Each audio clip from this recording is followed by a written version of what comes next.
Hello. അപ്പോൾ ഇന്നത്തെ കേക്കിന് ഒരു പ്രത്യേകതയുണ്ട്. ആക്ച്വലി ചേച്ചി എനിക്ക് എല്ലാ വർഷവും ഓർഡർ തരുന്നതാണ്. എൻ്റെ ഒരു ഫ്രണ്ട് ചേച്ചിയാണ്. അപ്പോൾ എന്നോട് പറഞ്ഞത് യെല്ലോ കളർ വേണം കേക്കിലെന്ന് മാത്രമേ പറഞ്ഞുള്ളൂ. മോളുടെ ബർത്ത്ഡേ ആയിരുന്നു, അവളങ്ങനെ പറഞ്ഞിരുന്നു. അപ്പോൾ ഞാൻ എൻ്റെ കലാവിരുത് മുഴുവനായിട്ട് പരീക്ഷിച്ചൊരു കേക്കാണിത്.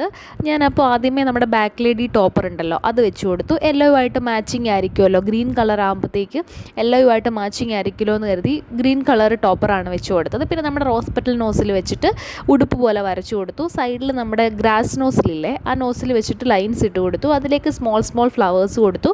താഴെ നമ്മുടെ വലിയ റോസ് പെറ്റൽ നോസിലുണ്ടല്ലോ, നമ്മുടെ റോസെറ്റ് നോസിലില്ലേ, അത് വെച്ചിട്ട് താഴെ റോസും വരച്ചു കൊടുത്തിട്ടുണ്ട്. പിന്നെ നമ്മുടെ ഷുഗർ ബോൾസ്, കുറച്ച് ആ ഉടുപ്പിന് ഭംഗി തോന്നിക്കോട്ടെ എന്ന് വെച്ചിട്ട് ഞാൻ ഷുഗർ ബോൾസും ഇട്ട് കൊടുത്തിട്ടുണ്ട്. അവസാനം പിന്നെ നമ്മൾ പേരെഴുതുക എന്നുള്ളതേ ഉള്ളൂ. ഹാപ്പി ബർത്ത്ഡേയുടെ ഒരു ടോപ്പറും വെച്ചിട്ടുണ്ട്. ഇതാണ് ഫൈനൽ ലുക്ക്. അപ്പോൾ നിങ്ങൾക്ക് ഇഷ്ടമായോ എന്നൊന്ന് കമൻറ്റ് ചെയ്യണേ.